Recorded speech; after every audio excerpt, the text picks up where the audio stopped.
Hey, what's up, YouTube? It's your boy Twist. You know what I'm saying? I had a couple videos on here before, you feel me? Music videos when I used to do music and shit.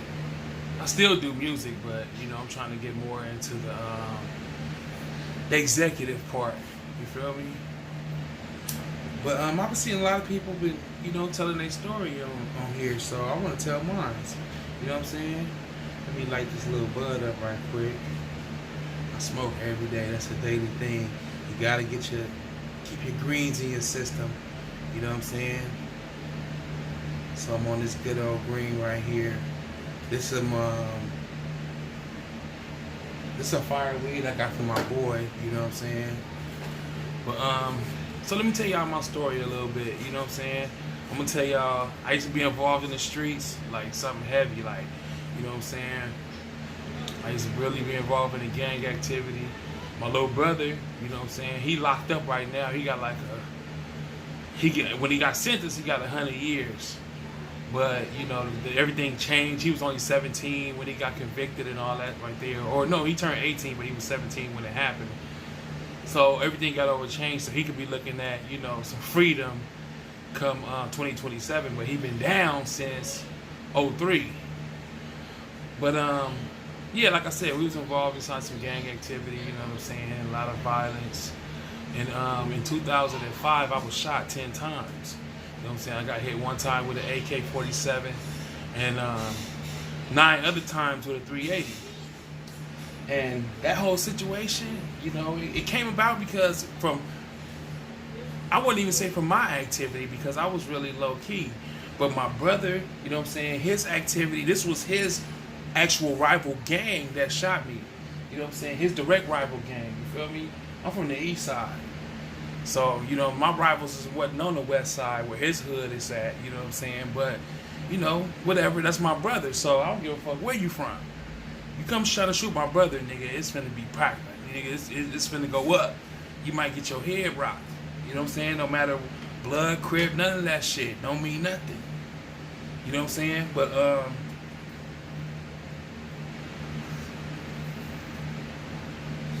so back then, a couple things led up to some shit, a couple gunfights. Some people got hit, some people didn't, whatever.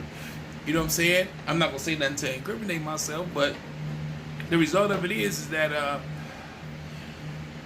somebody these niggas was out for me. So that night, me and the homie Kenny Cool, you feel me? We was finna go link up with some bitches in Compton. So we went to the liquor store on 7th Avenue, Slauson. You know what I'm saying? And nah, it wasn't the 6-0s. I fuck with the 6-0s. It wasn't the 6-0s, you know what I'm saying? But like I said, I pull up, bam, I see a nigga standing outside. When I pull up, I go inside the store, bam, I said, okay, you know what? All right, what we gonna get? So I go back and holler at the homie Kenny Cool, he in the car. So I'm like, hey man, so what you wanna get? You know what I'm saying? So that right there was just, after that right there, everything went haywire. You know what I'm saying? I seen a guy standing by the car door, and he had like half his hair unbraided, and then when I looked in his hands, he had a rifle. So I'm like, ooh, shit. And then when I grabbed the gun, his gun, the rifle, the AK, the clip fell out. So when the clip fell out, my first reaction was, I'm holding the gun down, but I was stupid because I let the gun go before I punched him. So I raised my arm up to punch him and let the gun go. The nigga had one in the chamber. That motherfucker hit me right in my elbow. I don't know if you can see. It hit me right through there because it was close range. So it hit me right through there, bam. And when it hit me, like my whole arm just went dead. I couldn't move it. It was done. So when it hit me, I jumped back in the car with the homie. I'm like, man, let's go. These niggas trying to kill me. And when I did that, he looked around me like, and when he looked around me, I turned around to see what he looking at. So when I turn around, as soon as I turn around to see what he looking at, another nigga got a gun, hit me right in the face right here like this. And it just hit me, bam. I think I surprised him by turning into it. But at the same time, when I turned into it and it hit me, I grabbed it and it grazed me on my wrist right here. In my hand, I don't know if you can see it, but it's like a little scar right here and a little scarring on my hand right here. It's barely, you can barely see it. It's been healing over the years. Like I said, it happened in 2005. So when I grabbed it, bam. As soon as I grabbed it, he shot, bam. And when he shot, it grazed me on the wrist and it hit me right here in the chest. Let me see. You can see that bullet hole. It's somewhere right here. Yeah, it hit me right there in the chest. I got stabbed in the chest too. Motherfuckers try to kill your boy though on several occasions. You know what I'm saying? On several occasions because I was, I sometimes you have to do things that's kind of heartless and people will hate you for it. You know what I'm saying? You don't know the mistakes that you're making or the impact that you're making on somebody's life when you're doing things to them, especially in any kind of gang activity. You know what I'm saying? You impact a bunch of people's lives and emotions and all that. So, back to my story. Okay, so he started shooting me. Bam! So he shot me. Bam! The first shot hit me in the chest. So I jumped in the back seat. Now, this whole time I'm thinking like Pac, and I'm thinking like how 50 said. They was trying to get away from them bullets. So I jump in the back seat. He still shot me in the neck. Bam! Shot me in the arm. Shot me in the side. On both sides of my back. I ended up getting hit 10 times. Technically, 9 bullets entered me, and then the one that you seen that grazed my wrist and hit me in the chest, that motherfucker hit me 2 times. You know what I'm saying? But I count that as 1. But 9 bullets actually went into my body. So after that 9 bullets hit my body, I'm still calm. I'm like, okay. I felt myself getting shot. It didn't really hurt like that. You know what I'm saying? But what's next? So I get out the car. I see the person who shot me. You know what I'm saying? I see the guy who had the dude shoot me. He already know. You know what I'm saying? I seen him and know what it is. You know what I'm saying? And that happened from me bullying him. Because every time I seen him, you know what I'm saying, I'll be like, nigga, what's up with this fade? Because I thought that me and him catching a fade would stop the bullshit, but it's not gonna stop the bullshit once it's some rival shit going on and people losing their lives and all this type of shit. A fade ain't gonna stop it. You know what I'm saying? So then it's like, damn, it's either kill or be killed. You know what I'm saying? Now I understand that part, but I had to almost lose my life in order to understand that. But so I seen him, whatever. I seen the motherfuckers. So, you know what I'm saying? I get out the car, go in the liquor store. I'm like, man, I'm hit. I can't move my arm. I'm feeling some weird shit going on in my body. You know what I'm saying? I'm like, can y'all call the paramedics for me? But then I don't got no cell phone to call him myself. So the homie, he finally get out the car, you know what I'm saying, who I was with. And he disabled. He fucked up. He got MD, muscular dystrophy or some shit like that. I can't pronounce it good. But he got that shit. So he can't even move good.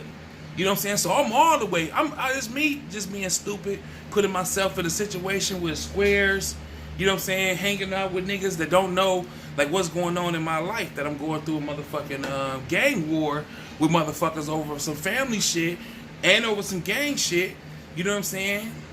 But at the same time, it's like I'm trying to separate myself from that. I don't want to believe that that's all I am. So I don't talk to people about that. I hang out with people outside of gang activity. You know what I'm saying? So I don't have to be sucked into that, because that's not really what I wanted for my life. But it just chose me like that. It pushed me like that. You know what I'm saying? So, you know, I'm going through this situation. I get shot up. Bam. Now, when I look and see that my shirt was smoking, you know what I'm saying, in the front, I didn't know I was hitting the chest when I first initially got shot. I didn't know I was hitting the chest. I felt the bullet hit me like, bam, it knocked me back, but I didn't know, you know, realistically that I'm really hit like that in the chest. So I go in the store, I see the smoke, bam. When I see the smoke, that's what let me realize that I was shot. That's what made me start feeling, not pain, but start feeling like my body being like shut down on the inside. Like, so I was like, ooh, shit, I got weak in the knees. I sat down. You know what I'm saying? So I told my boy who I was in the car with, I said, hey man, let me see your phone so I can tell my mama I got shot. You know what I'm saying? And then I told him, I said, hey, look, when he gave me the phone, I'm trying to call my mom. I'm telling him, saying, look, hey man, go get that pistol out the car, because I don't know what's going on with that pistol. You know what I'm saying? I found that motherfucker. I don't know what's going on with it, but go get that motherfucker out the car, because I ain't trying to go to jail after I done got shot like this. You know what I'm saying? And I feel like that God knew with that statement, God already knew my faith, but he knew how much I looked past that situation in order to see what God had for me already. You know what I'm saying? God had victory for me. I already seen through that. God knew I was going to come through that. I knew I was going to come through that, and I got through it. So when I made that statement, said, go get that gun, because I ain't trying to go to jail after getting shot like this. That was my faith right there on 100. Period. So he went to go try to go get the gun. I called my mom. I tell my mom, I said, hey, Mom, look, I'm on 7th Avenue, Slauson. I just got shot. She was like, well, why you so calm? I said, Mom, look, I ain't never got shot like this. So I don't know how you want me to react. I'm on 7th Avenue, Slauson. You know what I'm saying? I got shot. I told her, you know what I'm saying, everything. I told her who did it, whatever. I told her all that shit right there. You know what I'm saying? I told her, just in case something happened, you know who did it. You know what I'm saying? Just in case I wasn't here. You feel me? But, so after I told my mom that, you know, I got off the phone with her because I was in a serious situation. Tried to call my grandma. It was my grandma's birthday was the day before I got shot. Her birthday, June 11th, 1917. Rest in peace, Grandma. I love you. You know what I'm saying? But, you know, I got shot June 12th. So, you know, I called her. She didn't answer. So I was like, damn that. So the paramedics there, I'm laying down. I feel my kidney bust on the inside of me. It felt like I pissed on myself. So I'm looking at the fire department. I'm looking at the LAPD. I'm like, y'all take me to the hospital. I feel some shit going on. Like, and my arm is fucking with me. It don't hurt. But when they move me around, it's like it just fuck with my nerves. So they're not really saying shit to me. So okay. So they said, okay, they finally gonna get me to the hospital. They took me to California Hospital. So in the back of the paramedics, a police officer got in there with a clipboard. He just looking at me like. So I asked him, I said, why are you looking at me like that? So he ignored me. I said, hey, let me ask you a question, man. You think I'm gonna die? So he ignored me again. I said, do you think I'm gonna die? I said, hey, can you talk to me, please? Do you think I'm gonna die? And he said, man, I don't know. And when he said that, I said to him, I said, no, I ain't gonna die. And wherever that officer at, he can remember this story. If he see this video, he gonna remember this story. Because he looked at me and he looked like he was gonna cry. I told him, I said, I'm not about to die. I said, that's not gonna happen. And it seemed like I got to the hospital in like 2 minutes, because after that little small conversation, I don't know if I was in and out of consciousness or what. After that small conversation, we got to California Hospital. I remember them taking me off of the ambulance and wheeling me through these doors. And when they wheeled me through those doors, I don't know if I went into shock or if I had a seizure or whatever it was, but it was just like I had no control over my body no more. I was out. I was done. My mom said that I asked for my baby sister, you know what I'm saying, when I came through the hospital doors, because they had got there or whatever. And I don't remember that. I just remember going through those doors and going into that whatever. And I remember being, I want to say, kind of halfway awake, or maybe I had an out-of-body experience. No, I was probably about halfway awake when they were working on me, because I remember trying to get up in surgery. And I remember they had something over my face that was holding me down. So I'm in a coma now. I'm in a coma. And being in a coma is... I was in a medical-induced coma. I don't know if I went into a coma and then they brought me out, or if I went into, they put me in a medical-induced coma, and it was, I'm going to say, some of the worst experience I ever had in my life. I had to tell myself, in order for me, and my mom said that I died twice while being in a coma. And I remember them saying I had maggots in my nose and all these different type of things while I was in a coma. These things that happened to me. But my experience in the coma was turmoil. It was the worst things that you could possibly ever imagine that was happening to me. I was being tortured, and it was because of the devil was trying to steal my soul with fear. And I was at the scaredest I've ever been scared inside that coma, but something inside of me told me, no, this is not real. This is not it. This is not real. So in situations in the coma, the dreams that I had and the terrible things that I had, and some things that I don't even feel comfortable to repeat or even tell people about people that's actually like different rappers and stuff like that, and maybe it was a dream. Maybe it was a dream or part of the coma, but it seems so real. Like, let me say this right here. In the coma, I got shot in 2005. When I was in the coma, E40 was in there. And I know this sounds crazy, but E40 and Tupac and them and some other guys that was in there, and it was like, I remember Tupac was laughing, saying, hey, you got that thing in your dick. You know, and I know it sounds crazy, but look. And E40 in the coma had dreads. Now y'all know E40 didn't even try to attempt dreads until he came out with that hyphy movement shit, and that was after 2005. Now unless I'm tripping or I'm missing something, y'all check that and see. But E40 had dreads, and I remember telling people when I woke up in the coma that I remember E40 having dreads, and then he fucked around and grew dreads. You know what I'm saying? Several things happened in the coma when I was in the coma that actually happened. That I actually seen. Scenes of things that happened when I was in the coma, I have actually experienced now. But in the coma, okay, I'm still in there. I know I said coma about 20, 30 times. You know what I'm saying? Because it was a big thing in my life. You know what I'm saying? But while in that coma, I was just shot over and over again. I experienced that over and over again in different ways. I seen a lot of hurt and pain. I seen war type things when I was in a coma. I seen torturous type things when I was in a coma. And I always had to tell myself, this is not real. This is not for you. This is not for me. This is not going to happen to me. In the coma, I would tell myself that.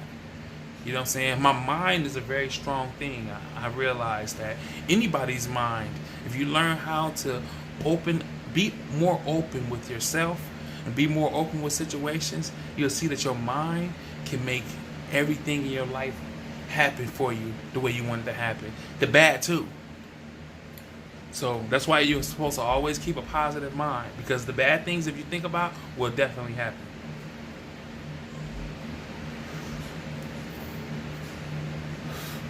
So back to the coma.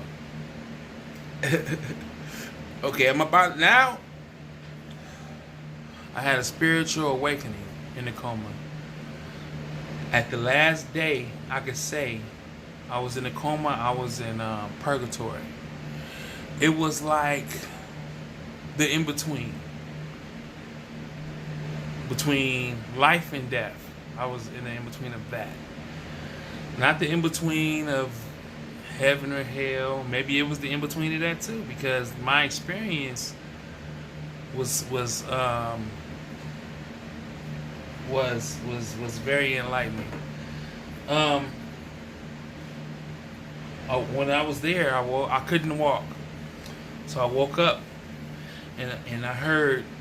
When I woke up, I just heard cries and like screams from a distance. But then I heard a closer cry, and I turned and I woke up and I seen a lady, and she was sitting laying next to me, and the light was before her. The light was on her, and she was crying, and she was pregnant. And when the light communicated with her, she turned into something, a snake. Where she couldn't hold on to the ground anymore. Her arms went away, and she blew into the tree behind us. And the tree behind us was, oh my God, it was huge. It was like, it was huge. It was like the biggest tree I ever seen, and it went up so high, and it was crawling with something. I don't know if it was it couldn't have been ants because they was like giant. Maybe it was demons. Maybe it was something that was crawling all over the tree.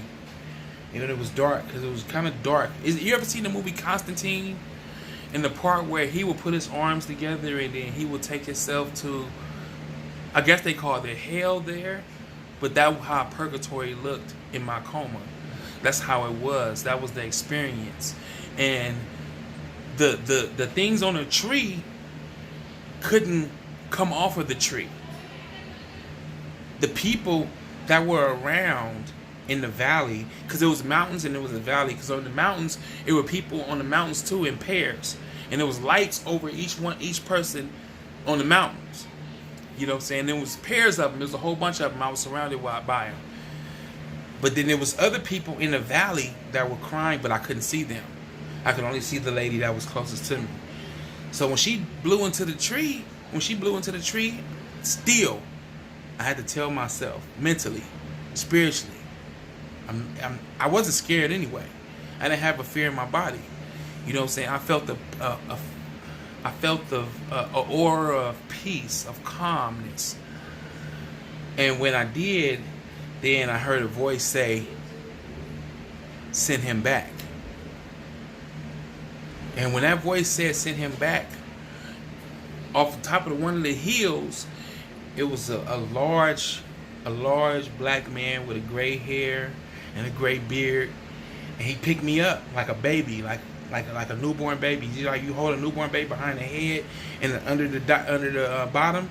He picked me up like that, and he carried me up the hill. When he carried me up the hill, he held me up, like pushed me up through the light. And when he pushed me up through the light, on the other side, it was a Hispanic lady, and she was holding my hand, and she was praying, and she was saying something, you know, a language I couldn't understand. Even when the light said to send him back, it said it in a language that I never ever heard before in my life, but I understood. He said to send him back, and he didn't speak to me, but he spoke for me, said to send him back. And then that's when the man came off of the hill, pushed me through the light. I woke up, the Hispanic lady was holding my hand and praying, and just instantly when I woke up, it was just like all I could do was cry. All I could do was cry. And the lady cried, and she held my hand, and she kissed my hand, and she had two other guys with her, and they left. Okay, so when they left, I was just crying. I just cried. I cried for 4 months every day. I cried straight for 4 months. You know what I'm saying? And I never cried like that. I used to think that I used to just never have a heart to cry like that, to tell you the truth. I just never had the heart to do that. I just never really gave a fuck about people or about different things. Like, it doesn't even matter. It's things that I done. I robbed my homies. You know what I'm saying? They think it was somebody else. I done robbed them, duct taped them, all type of shit. I did a lot of different shit like this. I was a grimy nigga, for real. I did a lot of different shit like this. Me being shot like that was truly a blessing in my life. But, like I said, I woke up out that coma, and that lady, I cried, and I asked the next day, where was that lady at, you know, that came in there that was praying for me. And then they said that, you were a gunshot victim, nobody can come in this room, I don't care who they are. Nobody can come in this room unless they're on this list. So I said, okay, is she on the list? They was like, no. I said, nobody was in here with you. So I kind of let that go. I said, maybe, okay, it's in my mind. I kind of let that go. So, you know, I ended up learning how to walk again, and I was barely talking, and I had like tubes in my throat and my neck, so I was barely talking when I was asking for the lady. So my voice got stronger, learned how to walk again, everything, gained my weight back, because I went from being 270 pounds to 130 pounds, sucked up like I was just out here on the pipe or something, you know what I'm saying? But yeah, I came back from that shit. Oh, but like I said, a couple years down the line, I seen my dad post a picture of his 2 times great or 3 times great grandparents, and guess who it was? The Hispanic lady that was holding my hand, and the tall black man who carried me up the hill. And I had never seen that picture before in my life. He never seen it. He posted it on Facebook. And that right there made me cry, and it let me know that the people that go before us are waiting for us. You know what I'm saying? They're waiting for us to do something big for our blood, for our legacy, for our ancestors. You know what I'm saying? And after that, it just made me think about my life in a different perspective, as I didn't want to live a basic life. I understand, and I'm not talking about basic as far as money or anything like that. I'm talking about like the things that Tupac did, like the things that Nipsey did. You know what I'm saying? His legacy of forever, his name will forever be on the lips of everybody who come great after that, because these people set up a moment of structure for us to be able to follow. The Malcolm X's, the Black Panthers, the guerrilla families, you know what I'm saying? As far as for people, especially black people, you know what I'm saying? Because everybody who we have that's good, that can lead us, is murdered. You know what I'm saying? Taken away from us. But that's what I want to do. That's what my focus is. That's what God left me here for. You know what I'm saying? It's one thing to be able to, what I learned too, the other day I was speaking to my neighbor, he was an older guy, is that he said he always try to give back. But sometimes it ain't about giving, it's about letting people know